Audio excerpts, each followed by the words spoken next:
ज़कात की कटौती की वजह से बैंक बंद था। वो बरसाती को एडजस्ट करके बिल जमा कराए बगैर वापस आ गया। बैंक करीब ही था। सादकाबाद में बारिश की बूंदें अभी गिर रही थीं। गली के कोने पर पहुंचकर वो ठठक गया। उस बुजुर्ग को उसने गुज़श्ता रोज भी एक टूटी फूटी मेज पर कुछ सब्जी और चंद किस्म के फ्रूट फरोख्त के लिए सजाए देखा था और दोबारा देखे बगैर गाड़ी गली में घर की तरफ मोड़ ली थी। आज वो पैदल था। उसके ठठकने की वजह 10-12 साल का एक बच्चा और पास खड़ी उसकी माँ थी। बारिश से बेनियाज किसी गाहक की आस में उनकी नजरों में आसोयास का मिला जुला तासुर था। वो कुछ लेना नहीं चाह रहा था क्योंकि लॉकडाउन की वजह से 2 रोज पहले ही मंडी से काफी कुछ ले आया था। मजीद लेने का मतलब पैसे और चीजों का ज़िया होता। नमाज के बाद तिलावत करने बैठा तो बार बार उन भीगते हुए माँ बेटे का तस्वुर उसे बेचैन करने लगा। जब वो एक आयत तक पहुंचा जिसका तर्जमा है, फिर तुमसे सवाल किया जाएगा कि तुम सोना चांदी बचा बचा कर इकट्ठा करते रहे, अल्लाह की राह में क्यों नहीं खर्च किया, तो आज तुम्हारी पेशानियां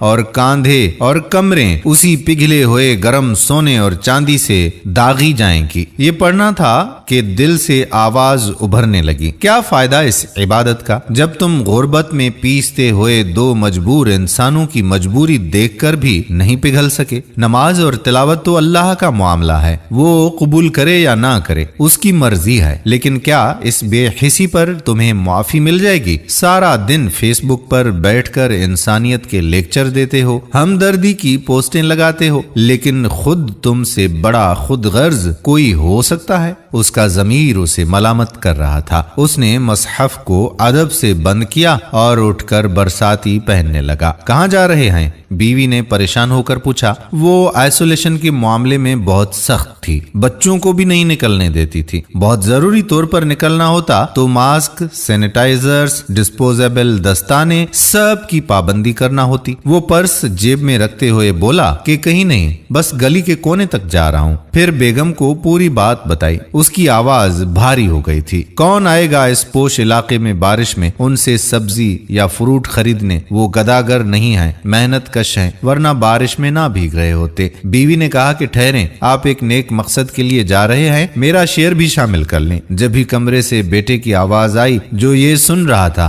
पापा मेरी तरफ से भी, उसने बाप की तरफ कुछ पैसे बढ़ा दिए। उससे बात नहीं हो पा रही थी, बस आंसू निकल रहे थे। वो दुआ मांग रहा था कि वो लोग चले ना गए हों बस, और वो बाहर निकल आया। अब बारिश के बस इक्का दुक्का कतरे ही गिर रहे थे। गली के कोने पर माँ बेटे इसी तरह फलों और सब्जी की मेज के आगे भीगे हुए खड़े हुए थे। कोई गाहक दूर दूर तक नहीं था। पास जाकर वो बच्चे से हर चीज का भाव पूछने लग गया। जब भी वो बुजुर्ग भी कहीं से आ पहुंचा, बोले भाई साहब इन सब फ्रूट्स और सब्जी का क्या लगाओगे? वो खुश हो गया, पूछा तोल दूं साहब? औरत भी अपने मियाँ के करीब आ गई थी और हैरत से देख रही थी। नहीं, ऐसे ही बता दो हिसाब करके, अपना मुनाफा भी शामिल कर लो, मुझे सारा सामान लेना है, मंडी नहीं जा सकता, कोरोना फैला हुआ है। वो आदमी थोड़ी देर हिसाब लगाता रहा, फिर बोला सर 1000 बनते हैं। उसने टटोला, कोई रियायत नहीं करोगे?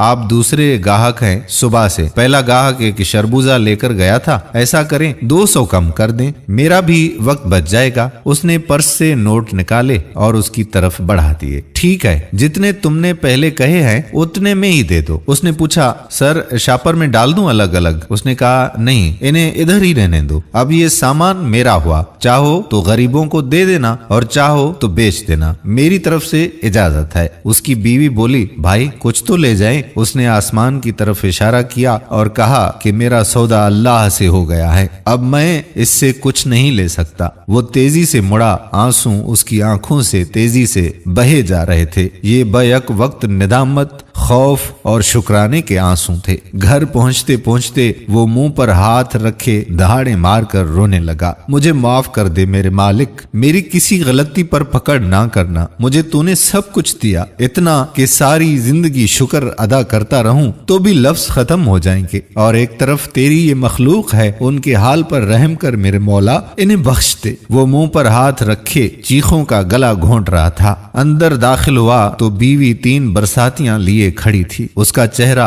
आंसुओं से भीगा देखकर बीवी की आंखें भी भर आईं।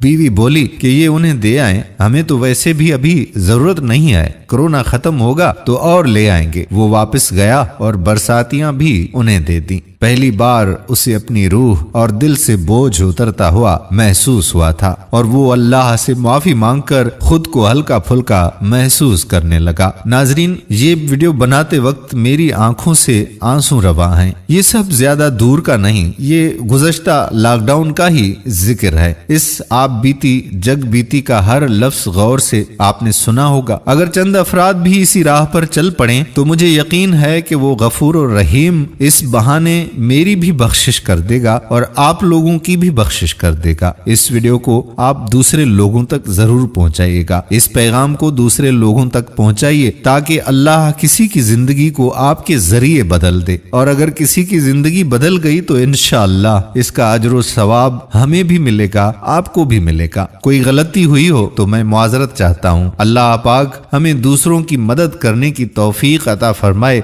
और ऐसे लोगों पर रहम करने की तौफीक अता फरमाए ताकि अल्लाह पाक हम पर भी रहम फरमाए। आमीन सुम्मा आमीन या रब्बल आलमीन। आने वाली वीडियो तक अपने मेजबान इस गुनहगार बंदे कादिर बख्श कल्होड़ो को